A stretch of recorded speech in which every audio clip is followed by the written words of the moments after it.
Hook. The cowboy stepped into the crowded church, took one look at the pregnant woman everyone was avoiding, and said something that made the entire room go silent. A baby cried as thunder shook the cabin walls. Rain hammered the roof so hard it sounded like stones. Hannah gripped a worn blanket, her breath catching, while Wyatt burst through the door drenched from the storm. Mud dripped from his boots. In one trembling hand, she held a bundle of old account books that someone clearly never wanted found. Then Wyatt saw what was lying beside her, and froze. "Before we go on, tell me where you're watching from today." The church bell rang across Silver Butte, just as the last of the Sunday wagons rolled into town. Dust drifted along Main Street. Horses stood tied to hitching posts outside the general store. A dry Wyoming wind swept down from the foothills and rattled the cottonwoods behind the church. Hannah Price paused at the bottom of the wooden steps. Her hand rested lightly against the curve beneath her coat. 7 months. She drew a slow breath and climbed. The moment she entered, conversations faded. Not all at once. One voice stopped, then another, until only the creak of pews remained. Hannah kept walking. She had learned long ago that looking down only encouraged people to stare longer. A woman near the front leaned toward her friend. The whisper carried farther than she intended. "She's with child." Another woman gently pulled her daughter closer. Hannah felt it. Every glance, every silence, every judgment. She continued toward the back pew. The worn floorboards groaned beneath her boots. Pastor Whitaker stood beside the pulpit, with his Bible still closed. His eyes moved from Hannah to the congregation and back again. He cleared his throat. The room waited. "Hannah," he said carefully, "perhaps today isn't the best day." A few heads nodded. Someone muttered agreement. The pastor shifted uncomfortably. "There are young girls here. Some families are concerned." The words landed harder because they were spoken softly. Hannah stared at him. For a moment she thought she might answer. Instead, she simply nodded. Her fingers tightened around the strap of her worn leather bag. "Of course," she said quietly. No one stopped her. No one objected. She turned and began walking back down the center aisle. The stained glass windows threw colored light across the floor. Red, blue, gold. She watched those colors move beneath her feet and focused on them because it was easier than looking at faces. Halfway to the door, a chair scraped sharply against the floor. The sound cut through the church. Everyone looked. Wyatt Cole stood. Tall, broad-shouldered, still wearing dust from the morning ride. His hat rested in his hands. For several seconds he said nothing. Then he looked directly at the pastor. "If she leaves," Wyatt said, "I leave too." The church went silent. Pastor Whitaker blinked. "Wyatt?" "No." His voice remained calm. Not loud, not angry. The kind of voice people listened to because it rarely spoke. He turned toward Hannah. She had never spoken more than a handful of words to him before. Not once had he given her reason to expect this. Yet there he stood, facing an entire town. "If the child needs protection," Wyatt said, "my ranch will provide it." A gasp moved through the room. Someone dropped a hymn book. Hannah stared at him. She could not understand what she was hearing. Wyatt met her eyes only briefly. There was no pity there, no performance, no attempt to look noble. Only certainty. A banker seated near the aisle frowned deeply. Vernon Pike. His fingers tightened around the silver head of his cane. "Careful, Cole," he said. "People will get the wrong impression." Wyatt looked at him. "People already have." No one spoke after that. The wind rattled the church windows. Far away, a horse whinnied outside. Hannah swallowed hard. For the first time in months, the weight pressing against her chest eased by the smallest amount. Not gone, just lighter. When the service ended, people filed out in uneasy silence. Wyatt waited near the church steps. Neither rushed to speak. Finally, he said, "You need a place to stay." Hannah looked across the town. There was nowhere else. "No questions?" she asked. Wyatt shook his head. "Not unless you want to answer them." The wind lifted a loose strand of her hair. Something in her expression softened. "Then I'll come," she said. Together they stepped off the church porch. Across the street, Vernon Pike stood beside the bank. The polished windows reflected the afternoon sun. He watched them without moving, without smiling, without blinking. And as Hannah followed Wyatt toward the wagon waiting beside the hitching rail, Vernon Pike tapped his cane once against the boardwalk and kept watching them go. The ride to Cedar Run Ranch took nearly an hour. The road wound north of Silver Butte through rolling grasslands that shimmered beneath the late afternoon sun. Fence lines stretched toward distant red hills. A few cattle grazed near shallow draws where spring water still lingered. Wyatt drove in silence. Not an uncomfortable silence, just the kind carried by a man who spoke only when he had something worth saying. Hannah sat beside him with her bag resting on her lap. She expected questions. Who was the father? Why wasn't she married? Where would she go after the baby came? The questions never arrived. The wagon wheels rolled steadily through the dust. As the ranch appeared beyond a stand of cottonwoods, Hannah noticed the weathered entrance gate. Cedar Run Ranch. The words had faded from years of Wyoming wind. A ranch hand repairing a fence looked up as they approached. Ben Turner. He removed his hat when he saw Hannah. Nothing more. No curious stare. No whispered judgment. Just simple respect. The ranch house sat on a gentle rise overlooking the valley. 2 stories. White paint worn thin by years of sun and snow. A windmill turned lazily near the well. Wyatt climbed down first. "You'll want to see your room." That was all he said. Inside, the house felt strangely quiet. Not neglected. Just unfinished somehow.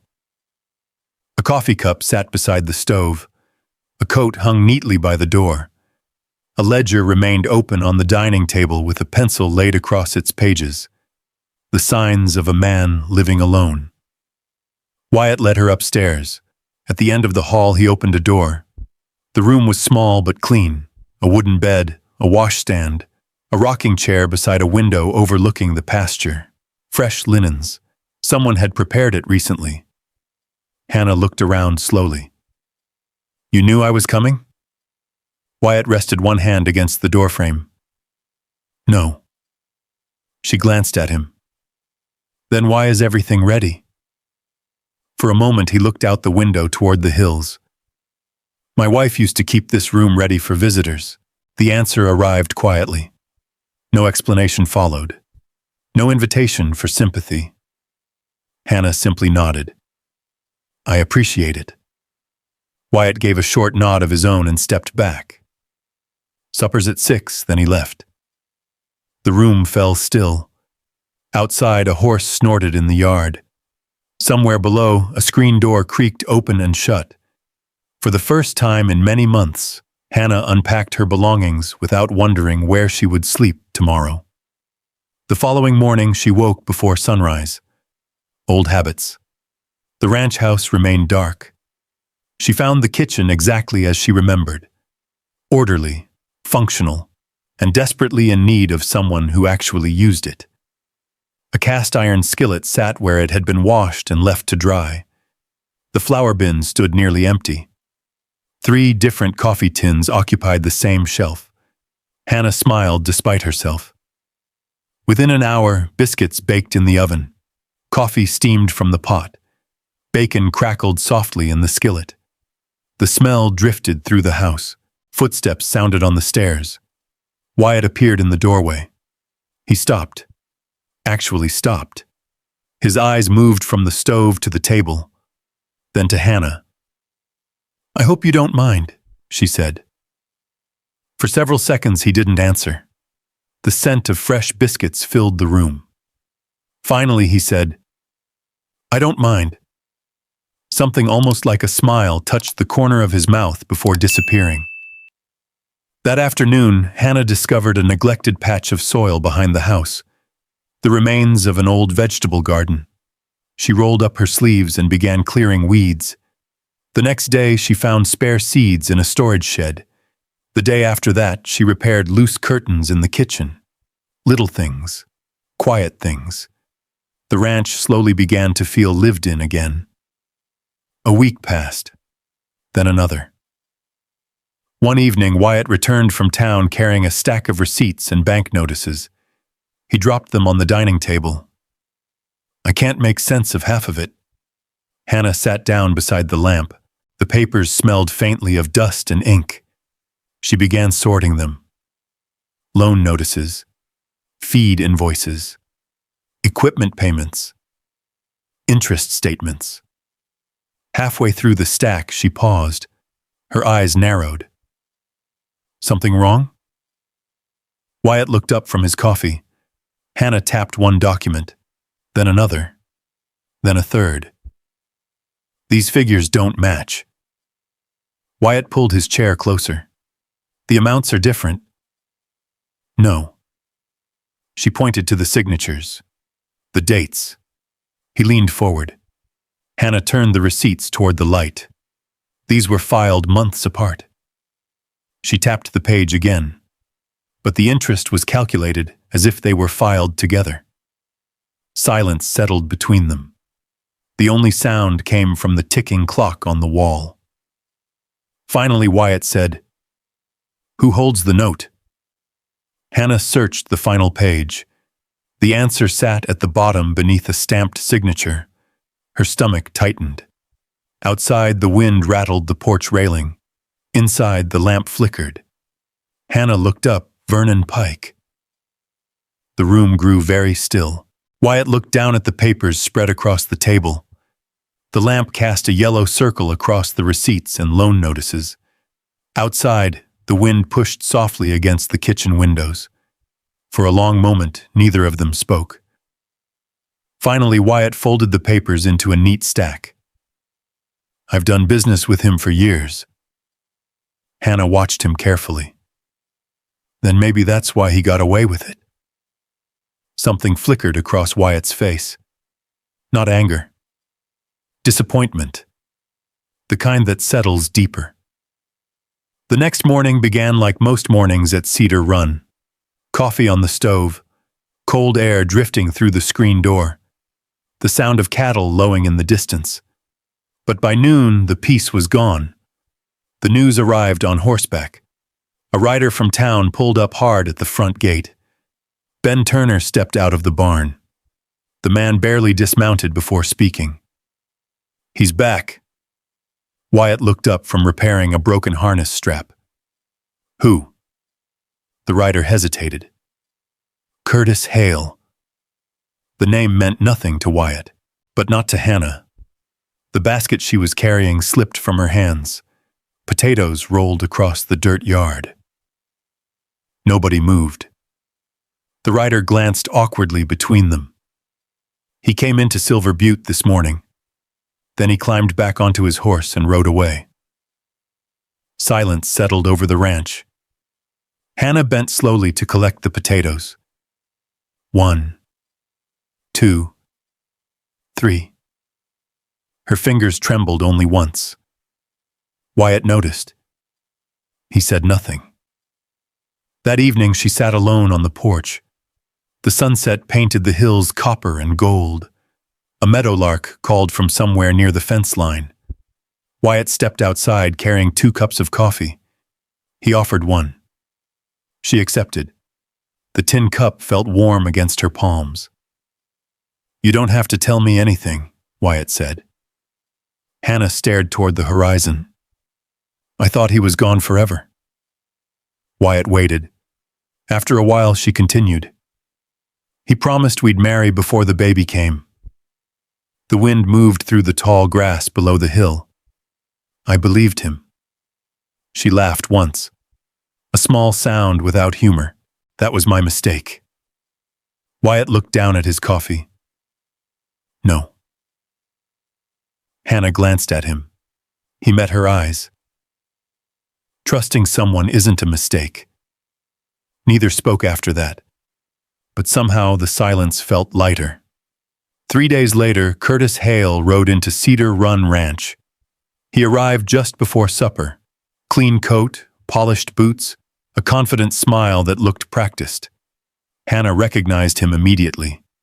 Time had changed very little. The same dark hair, the same easy charm, the same face she had once trusted. Curtis removed his hat. Hannah. She stood in the yard without moving. Wyatt emerged from the barn. Ben stopped hammering at a fence post nearby. Nobody looked comfortable. Curtis smiled as though they were old friends. I've been looking for you. Hannah folded her arms. You found me. For a moment, Curtis seemed disappointed by how calm she sounded. Then his attention shifted toward the ranch house, toward the land, toward the cattle. His eyes lingered there a second too long. Wyatt noticed. So did Hannah. Curtis cleared his throat. I came to make things right. No one answered. The breeze tugged at the brim of his hat. Finally he said it. The child is mine. The words hung in the air. Ben muttered something under his breath and walked away. Wyatt remained still. Hannah stared directly at Curtis. For years she had imagined this moment. Angry speeches, tears, questions. None of them came. Instead, she simply asked, why now? Curtis hesitated, only briefly. But it was enough. Hannah saw it. The answer wasn't love. It wasn't regret. It was calculation. I have rights, Curtis said. The words sounded colder than he intended. Something hardened in Hannah's expression. The old hurt was still there, but it no longer owned her. You gave up those rights when you left. Curtis glanced toward Wyatt. I can provide for my family. Wyatt finally spoke. His voice remained calm. Then why didn't you? Curtis's jaw tightened. For the first time, his confidence slipped. The two men looked at one another across the yard. No threats, no raised voices. Just truth standing beside a lie. Curtis broke eye contact first. He climbed back into the saddle. This isn't over. Then he rode away. Dust followed him down the road. That night Hannah couldn't sleep. The house was quiet. Moonlight stretched across the floorboards. Near midnight, she stepped downstairs for water. As she passed the kitchen window, voices drifted through the darkness outside. She froze. Two men stood near the barn. One voice belonged to Curtis. The other belonged to Vernon Pike. The banker's silver-tipped cane glinted beneath the moonlight. Hannah moved closer to the window. Curtis sounded nervous. Vernon sounded impatient. Then Hannah heard the words that turned her blood cold. Once the baby is born, Vernon said quietly, everything becomes easier. Neither man knew she was listening, and neither knew that from that moment forward, Hannah stopped believing any of this was only about her. She remained by the window until the voices faded into the darkness. The moon hung over the valley. A coyote called somewhere beyond the creek. Inside the house, every board seemed to creak louder than usual. Hannah barely slept. By dawn, she had decided one thing. She would tell Wyatt everything. But morning arrived carrying trouble of its own. Ben Turner came racing into the yard before breakfast. His horse was lathered with sweat. Wyatt! The shout brought everyone outside. Wyatt stepped from the barn. What happened? Ben removed his hat. The east pasture. An hour later they were there. Several cattle stood apart from the herd. Weak, unsteady. A few had collapsed near the watering trough. Wyatt knelt beside one of them. His jaw tightened. Someone had poured something into the water barrel. Not enough to kill quickly. Just enough to ruin livestock and cripple a ranch. The news spread through Silver Butte before sunset. By evening, another disaster followed. Smoke rose from the southern edge of Cedar Run. A storage barn near the hay shed caught fire. The ranch hands managed to contain it before the flames spread farther, but half the stored feed was lost. People began talking. Some said Wyatt was desperate. Others claimed he was staging damage to avoid paying debts. The rumors moved faster than the truth. 2 days later, Sheriff Nolan Briggs arrived. He removed his hat on the porch. His face looked older than usual. There are witnesses. Wyatt leaned against a post. Witnesses to what? They say they saw one of your men near the pasture before the cattle got sick. Silence followed. Nolan did not look convinced. Neither did Wyatt. But rumors had become evidence in the minds of many townspeople. After the sheriff left, Hannah found Wyatt repairing a broken gate hinge. The afternoon wind pushed through the grass around them. You don't believe any of this. It wasn't a question. Wyatt kept working. No. The hammer struck metal. Once, twice, 3 times. Then he looked at her. What worries me is someone wants other people to believe it. That night, Hannah finally told him about Vernon and Curtis. Every word. The conversation outside. The strange warning. The way Vernon seemed more interested in the baby than in her. Wyatt listened without interrupting. When she finished, he stared toward the dark pasture. The lantern beside them flickered. I think you're right. Hannah frowned. About what? This was never about reputation. His eyes settled on the ranch house, then the land beyond it, the hills, the creek, the grazing fields. It's about Cedar Run. The pieces began fitting together, too neatly, too deliberately. The next afternoon, Hannah visited the bank under the excuse of reviewing old loan records. Vernon Pike greeted her with a polished smile, the kind that never reached his eyes. While he spoke with another customer, Hannah noticed a storage room door standing partly open. Inside sat rows of ledgers, stacks of account books, years of records. Something told her to look. Late that evening, she returned. The bank was dark. Only moonlight spilled across the rear alley. She slipped inside through a side door left unsecured by a careless clerk. Her heart pounded. Not from fear, from certainty. She found ledgers stretching back nearly a decade. Names, ranches, loans, payments, transfers. Then she saw it. Several ranches that had lost their land. Everyone connected to Vernon Pike.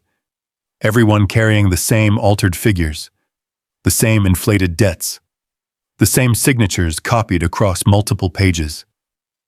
Cedar Run appeared near the bottom, the newest target. Hannah grabbed several account books and hurried out.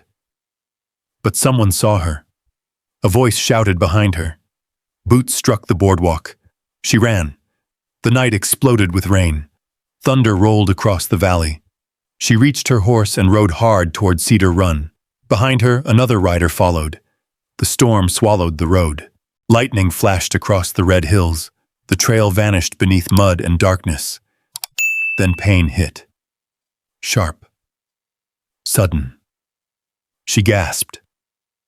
One hand moved instinctively to her stomach. Another pain followed.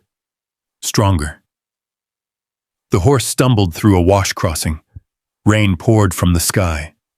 Hannah fought to stay in the saddle. Ahead stood an abandoned cabin she vaguely remembered from an old cattle trail.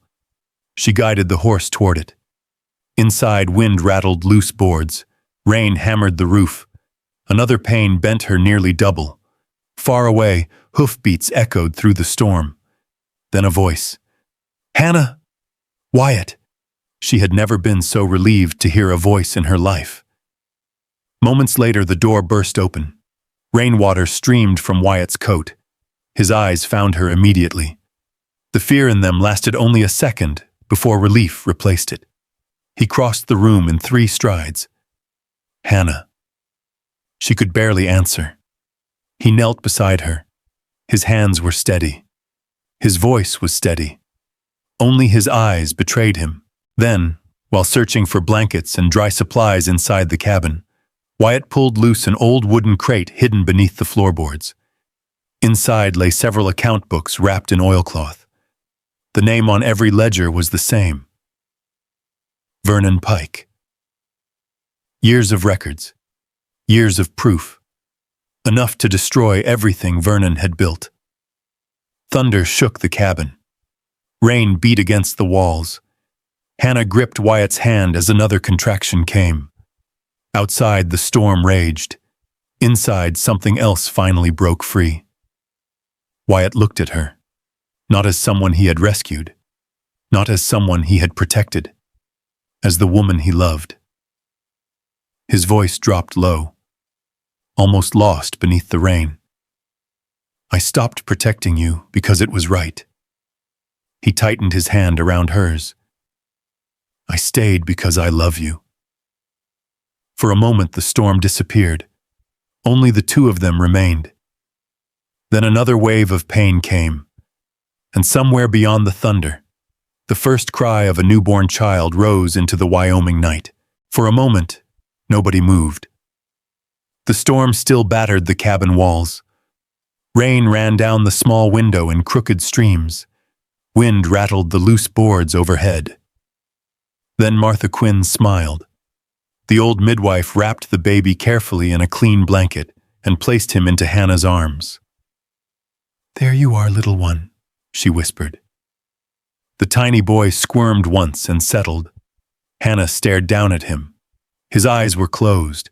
His fist rested against his cheek. Everything else disappeared. The storm, the fear, the months of uncertainty. All of it drifted somewhere far away.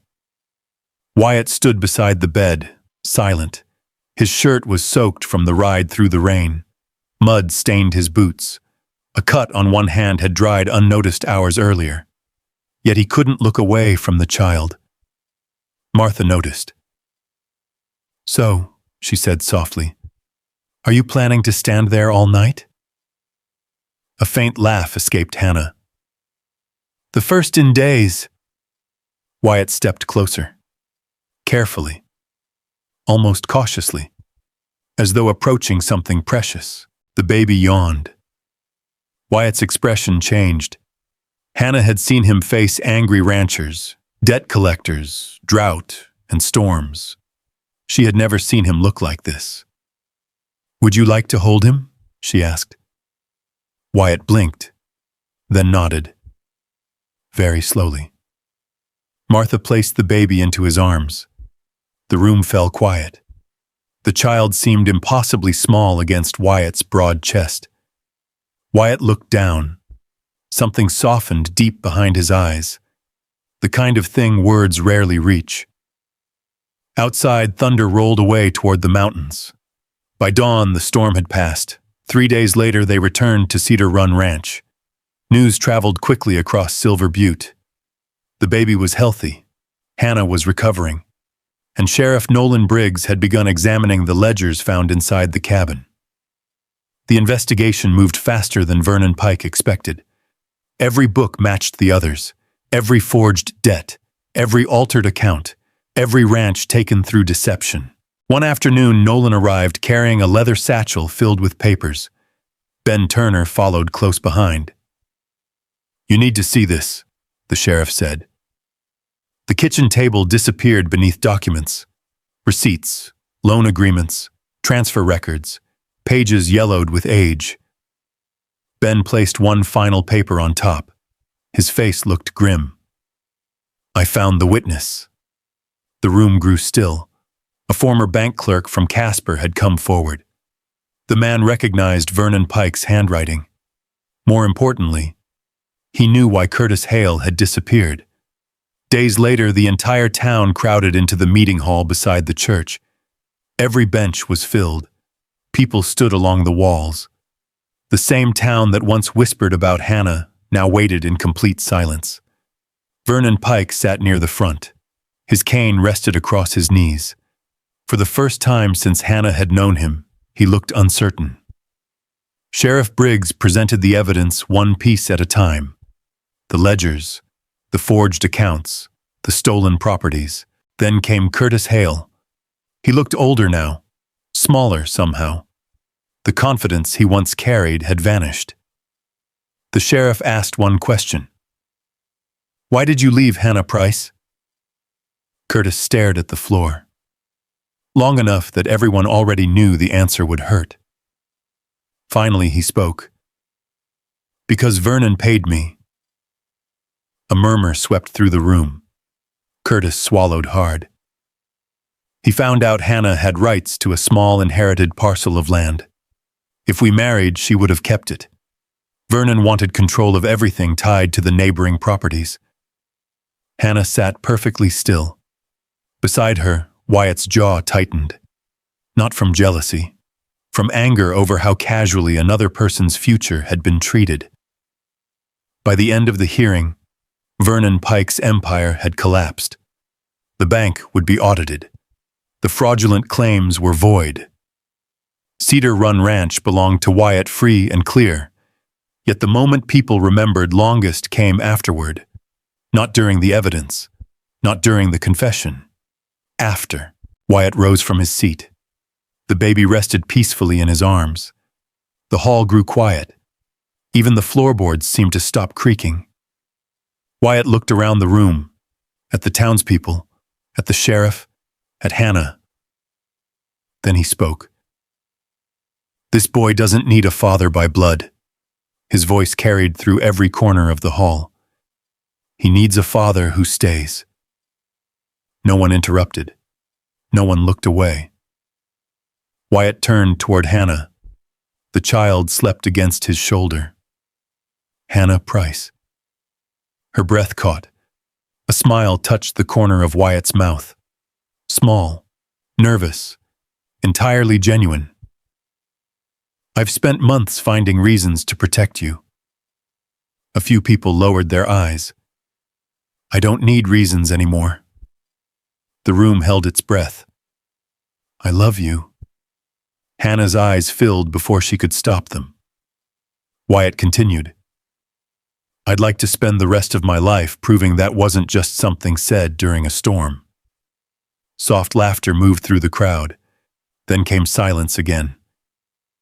Hannah, will you marry me? For a second she couldn't speak. The same church bell outside that had once marked one of the hardest days of her life began ringing the hour. The sound drifted through the open windows. She looked at Wyatt, at the baby, at the future standing in front of her. Yes, she whispered. Then louder. Yes, I will. Applause erupted. But Wyatt wasn't finished. Sheriff Briggs handed him a folded document. Wyatt signed it, then passed it back. The sheriff nodded. It's official. A few people looked confused. Nolan smiled. Wyatt Cole has legally recognized the child as his son. The room fell silent once more. A different silence. A meaningful one. No one could challenge it now. No one could take the boy away. Wyatt leaned down and kissed Hannah's forehead. Simple, gentle, certain. 1 year later, Cedar Run Ranch looked different. The vegetable garden behind the house flourished. Fresh paint covered the porch rails. Children often gathered near the community kitchen Hannah opened beside the bunkhouse. The laughter carried across the valley on warm afternoons. A new porch overlooked the Wyoming hills. Wyatt built it himself. Most evenings, he sat there with Hannah while their son chased grasshoppers through the yard. One autumn evening, the sky burned orange behind the mountains. The little boy sat on Wyatt's shoulders. Hannah stood beside the porch railing. The wind moved softly through the cottonwoods. No whispers followed her anymore. No judgment, no shame. Only the sounds of home. Wyatt reached for her hand. She took it, and together they watched the sun disappear beyond the Wyoming horizon. A family created not by circumstance, not by obligation, but by choice. And sometimes, those are the families that last the longest. As the sun settles behind the Wyoming hills and the last light fades across Cedar Run Ranch, it's worth pausing for a moment and asking yourself something. What would you have done if you were Hannah? If the town had already decided who you were before hearing your story? If the future you planned disappeared overnight? If the person who promised to stay was the first one to leave? And what if, when you had every reason to stop trusting people, someone quietly chose to stand beside you anyway? Maybe that's what makes this story linger. Not the storm, not the courtroom, not even the secrets that finally came to light. It's the reminder that healing often arrives in ordinary ways. A seat saved at a table, a light left on in a window, a hand that stays when life becomes difficult. Wyatt didn't change Hannah's past. He couldn't. But he gave her something just as valuable, a future she no longer had to face alone. And perhaps that's what love really is. Not rescuing someone from every hardship, but walking beside them long enough that they remember they don't have to carry it all by themselves. If this story touched you, tell us in the comments which moment stayed with you the most. And if you enjoy stories about courage, second chances, enduring love, and the quiet ways people help one another heal, we hope you'll join us again. There are many more journeys waiting beyond the next trail, and we'd be honored to share them with you. Until next time, take care of yourself and the people who choose to stay.